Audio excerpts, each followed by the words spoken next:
Ketua Komisi Pemberantasan Korupsi periode 2007 hingga 2009, Antasari Azhar, meninggal dunia di usia 72 tahun pada Sabtu siang. Jenazah Antasari dimakamkan di Pemakaman Umum San Diego Hill, Karawang, Jawa Barat pada Sabtu petang. Pemakaman dihadiri keluarga dan juga kerabat. Istri, anak hingga cucu turut mengantar Antasari ke tempat peristirahatan terakhir di Pemakaman Muslim Al-Majid San Diego Hills. Menurut sang adik, Antasari Azhar merupakan sosok teladan bagi saudara-saudaranya karena memiliki kepemimpinan yang tegas.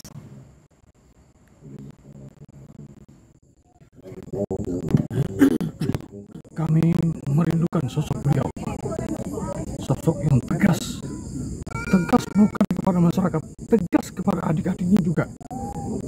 Selama beliau memimpin, diberi kepercayaan negara, kami tidak diperbolehkan sama sekali untuk membicarakan hal-hal di luar urusan keluarga.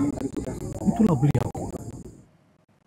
Usai jeda, Rahma Pilih yang akan kembali di Kompas Pagi dengan informasi tim psikolog Polda Metro Jaya datang ke SMA Negeri 72 Jakarta membuka posko trauma healing di area sekolah untuk para korban.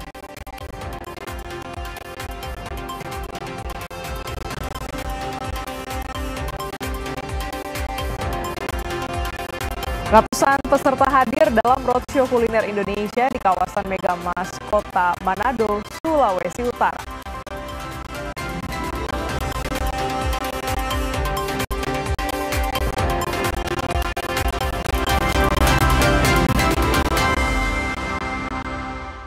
CCTV yang memperlihatkan detik-detik penemuan jenazah diplomat Kemlu.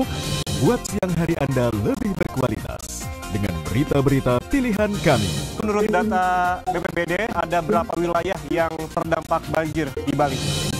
Ragam informasi dari setiap peristiwa yang terjadi di seluruh penjuru negeri. Terangkum semua di Sapa Indonesia Siang. Senin sampai Jumat pukul 1 siang. Live di Kompas TV. Saudara, pemerintah gelar rapat koordinasi dan pengendalian program makan bergizi gratis. Ketahui ragam informasi seputar program dan kinerja Kabinet Merah Putih di bawah komando Presiden Prabowo Subianto.